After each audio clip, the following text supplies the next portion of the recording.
Peter is expatiating to us that the God of all grace, who has called us unto his eternal glory.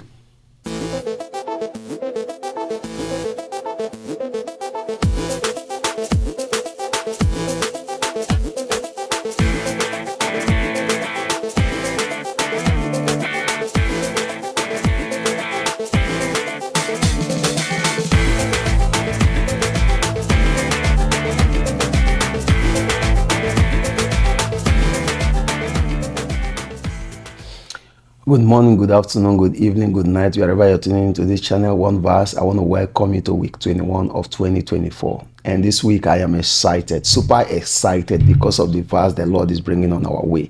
And first of his kind, this is the first time that we are doing 2 verses in the Old Testament of the same book and 2 verses in the New Testament of the same book. And God just orchestrated it to happen this way because the words that are coming are very, very peculiar and timely to this season. And I want us to just, pay attention, stick with me to the end of this video. It's going to be very brief. But to, work on this particular verse because this is the grand finale of the month of May, to take good advantage of it. And I will not cease to appreciate you for always stopping by to watch our video and recommend our video to family and friends. I appreciate God for the testimonies that the Lord is giving you concerning this exercise that we are doing. Thank you for always joining us to, fellowship on this commission. God bless you real well. This week we want to talk about the book of 1 Peter chapter 5 verse 10. And let me quickly say this. I mentioned about, the same book in Old Testament of 2 verses and the same book in the New Testament of 2 verses. 1 Peter and 2 Peter, of course, are written by Apostle Peter and is of the same book. It's towards the time that, Bible was segmented into verses and books that it was splitted. So we are still in line. I just want to quickly make that, correction.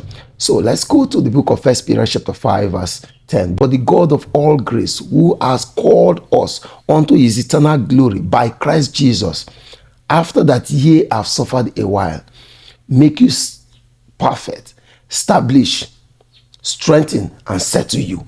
Brethren, you see, this is a key verse, and I would like us to bow our hearts as we pray. Father, I thank you for this word. I thank you for this moment that you are bringing this word. I thank you because I know that, Lord, you are proposed to bless us and to settle us at this point in time. And that is why you are bringing this reminder. Thank you, Abba, Father, for the strength, for the grace you are giving unto us, Lord God, King of glory, to do advantage of this verse. Take all the glory. In Jesus' mighty name we pray. Amen. This is the first of its kind, that we're going to do 2 verses each book. And guess what? The first 2 verses are from the Messianic prophet of the Old Testament. And the second 2 verses are from a man whom Jesus, irrespective of his flaws, has appointed to be the head of the church. The one who was vulnerable among the disciples, asking questions, that we could see his weakness. Peter is the one that we saw his weakness all through. And guess what? A charge was given unto him. After that, ye are strengthened. Strengthen your brethren. So hearing from Peter, it's a word that we should take seriously. But the God of all grace, we know by faith and we believe that our God is a God of all grace. Grace is divine strength given unto you, divine ability, divine empowerment, divine enablement given unto you that you did not work for. That is the grace of God. And that is why we always say that wheresoever the grace of God did not take you to, you will faint. But if the grace of God has gone ahead of you and you find yourself in that place, no matter how the challenges is, you will survive. You remember Brother Paul? got shipwrecked and lived in water like amphibian for 24 hours, over 24 hours. That is the grace of God, because the grace of God was resident here with him.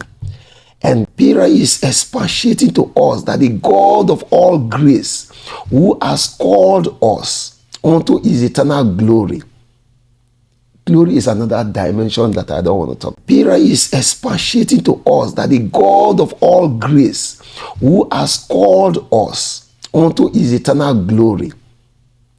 Glory is another dimension that I don't want to talk about. But you see the progression of this verse. Interestingly, he said that after that ye have suffered a while. Now let me ask you a question concerning that situation you are trusting God for. Have you not suffered a while? You see why I'm saying that this verse is a timely, in fact, it's a time bomb coming at this point in time, just like dynamite to explode us, to grasp that which the Lord has called us to fulfill, because our generation is waiting for us. Remember, this is one verse. We have issued a disclaimer that we will not be quoting several other verses. We want us to just be able to harness the verse of the week, which happens to be 1 Peter chapter 5, verse 10. So, he has called us unto his eternal glory. He said, after that ye have suffered a while. I don't know about you. For me, I have suffered, I will say, more than a while. But I'm not the umpire. I'm not the referee. God is the referee. He knows our time and our season. But guess what? I have suffered. I have suffered. Is it my calling? Is it waiting? Is it what I'm believing God for? I have waited, and I believe that this is a time that God has, orchestrated this verse, that I will jump upon, grasp it with my hands, and begin to claim that which belongs to me. Begin to present my strong reason before the Lord. He said, after that ye have suffered a while, will make you perfect. So when we talk about perfection, people do argue that you cannot be perfect. Come on, brother. We are not like the world. The Bible lets us to understand that with the heart man believeth unto righteousness, and with the mouth confession is made unto salvation. Whatsoever you believe under God, according to the will of God, will surely come to pass in your life. And you keep confessing because you believed. And so if God is saying that he will make me perfect in my relationship, perfect in the way I communicate, perfect in the way I interact with my brothers and sisters, perfect in the way of my tolerance, among believers, perfect in how I show compassion on people, perfect in how I develop, that resilience within me to pursue my goal. Come on. I am claiming it, and I'm grasping it, and I'm believing with all of my heart that God is going to make that perfection perfect in this season. And not to also talk about the fact that we are rounding up the month of grace. And with all these powerful verses that have come unto us in the nation of Oneverse, come on. We talked about the seven spirits of the Lord. We talked about when the Messianic prophet is saying, fear not. Why? Because God is with us. We should not be dismayed, because he has promised to uphold us, because he will help us, because he will strengthen us.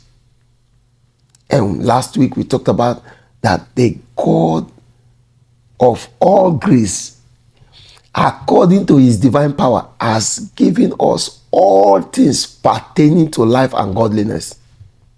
And here we are talking about that after we have suffered a while, he will make us perfect. And not only make us perfect, he will establish us. Establish us. That you are new in that job, you are new in that relocation, you are new in the faith, that you are new in that craft, that you are new in that business that you have embarked on, that you are new in this dimension that the Lord has launched you into, he said he will establish you. He will establish you. Just like Habakkuk was saying, that though the fig tree may not blossom, though there are not yam in the barn, he said that I will rejoice. Why? He said, because the Lord has made my feet like the hinds feet of the deer. He will establish you. You will no longer be threatened. Because you have suffered for a while, you qualify for the Lord to make you perfect, to establish you. In that particular aspect of your life that you are, you are always threatened. You are always threatened. Is it in your relationship that it's as if you have not figured out? Or it's as if the devil has, turned his floodlight upon you, that every of your mistake is being alarmed? He said he will establish you. And it's not going to make you perfect alone. It's not going to establish you alone. It's going to strengthen you. It's going to strengthen you. Twice this word has come to us. Strengthen. When God strengthens you, just like Elijah, speed will be added unto you. Can you imagine a king on a chariot? When the hand of the Lord come upon Elijah, Elijah was able to outrun the king. That is what strength can do. Strength will make you go further than you think you can go. Strength will make you so, if, see the progression, is to make you perfect. So peradventure, you're trying to drive and you are holding the steering so strong that anybody that is passing will just be looking at it and say, this person is just learning. No, he said it will make you perfect. Perfect that you can just now be cruising. You will be cruising. And as if you're not just cruising, the cruise will get into an automated cruise that you just relax. You establish. You're just going. You're just enjoying the ride. And as if, you want to get tired, he said he will add strength to you. So, in the place of prayer, you are praying. And it's as if you are just enjoying, like to as many like me that we relax by watching movie. You just relax and you're just going because strength has been given unto you. And that's not it. He said it will settle you. It will settle you. It will settle you. So, brethren, I want to implore you this week that please, if it means to take it on every day, just do that. Look at this verse and take due advantage of it. It's our time. Remember, the Bible said, arise, shine, for that light has come. The word you have been waiting for is here. Jump on it and make good use of it. Can we bow our hearts in prayer? Lord God, King of glory, I want to thank you. I want to thank you for this word that you are bringing at this point in time. I want to thank you because only you, O Lord God, King of glory, knows us more than we knew ourselves. And for you to bring this word to us, we are grateful. I ask that, Lord, this word will not just go without accomplishing that which you have preconceived before bringing it. I believe so much that you will do more than I ask. Thank you, Abba Father. In Jesus' mighty name we pray. Amen. Until I come your way again, I remain your brother, Andrew Feinberg.